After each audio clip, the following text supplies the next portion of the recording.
des quotas, enfin à savoir une réduction des quotas émis année par année.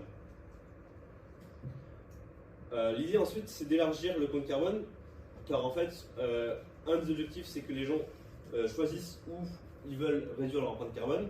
Et donc pour faire ça, il faut maximiser le nombre de secteurs impliqués dans le compte carbone. Et donc entre autres, un secteur important, c'est la consommation de viande rouge.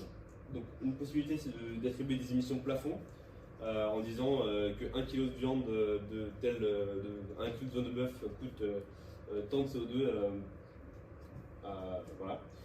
On peut faire également la même chose pour les logements, mais pareil, ça nécessite un peu plus de travail pour étaler dans le temps le genre de dépenses, parce qu'une maison, c'est souvent plusieurs dizaines de tonnes de CO2, ça dépend de la taille évidemment, mais ça serait très long à rembourser.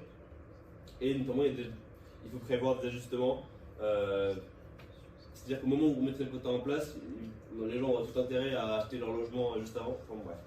Donc il y a quelques techniques à avoir dans le détail. Et enfin, la consommation des biens et services du quotidien, où en fait il va falloir quantifier pour n'importe quel objet que vous achetez, donc l'ordinateur, des vêtements, n'importe quoi, le coût carbone associé. Et donc ça nécessite de la traçabilité du carbone. Et donc c'est forcément il y a forcément un peu de travail à faire dessus. Mais on pense que dans tous les cas, de toute façon, c'est quelque chose qui va être nécessaire.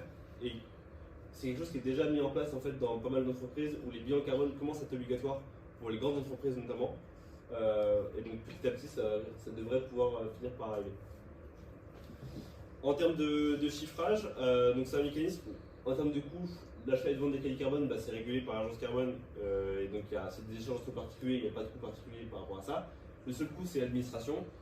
En ordre de grandeur, c'est environ, on a estimé ça à 20 000 emplois et environ 1 milliard d'euros par an.